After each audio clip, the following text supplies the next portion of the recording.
All right, what a scene over the last hour and a half in New York City. A partial building collapsed in the Bronx, a 20-story building. This is a public housing complex, pretty large area impacted.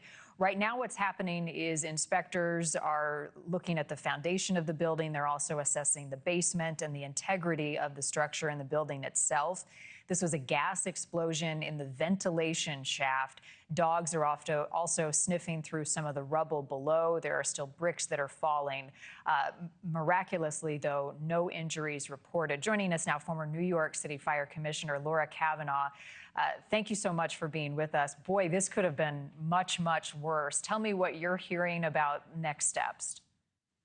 Yeah, like you said, this could have been so much worse. So really grateful to see that nobody was hurt or killed. But what I'd be thinking if I was on scene is, what caused this? And has that really been mitigated, right? How stable is the building? If there were contractors doing work on scene and there was a gas leak that might have contributed to this, has that been mitigated?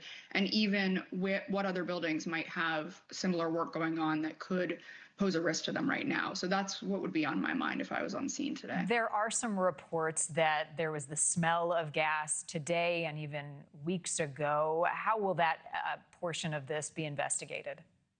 Yeah, that will play, a tremendous role both in the emergency response today to make sure that that leak, if there was one, was mitigated, but also to make sure that we really know what was going on and whether or not this could be a factor in other buildings. So, even though the immediate emergency is over, I wouldn't say that this scene is safe at this point.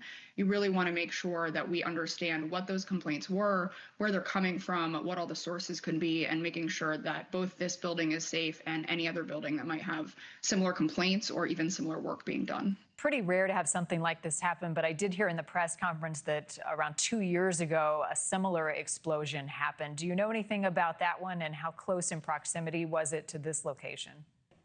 So I don't think it was that close in proximity, given the size of the city, but we have had emergencies just like this one. Unfortunately or fortunately for the FDNY, while this is a major emergency, it is not unusual. So in that one, luckily no one was hurt or injured there.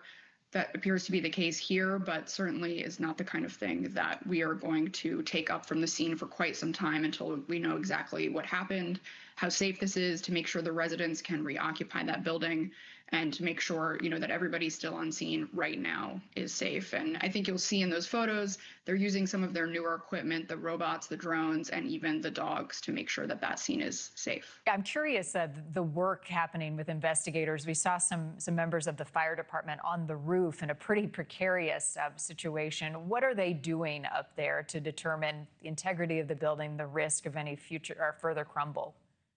Yeah, they're trying to get a 360 view on what happened to make sure that we're not missing a piece of information that could let us know that the building isn't stable or that there's another emergency to mitigate. So as they do every day, putting their lives at risk to make sure that they're safe up there and using the technology we have, the tools and equipment we have, to get a full assessment of what happened at this building. We need to make some quick decisions, but we also need to understand in the long term what happened here and the root cause. Yeah.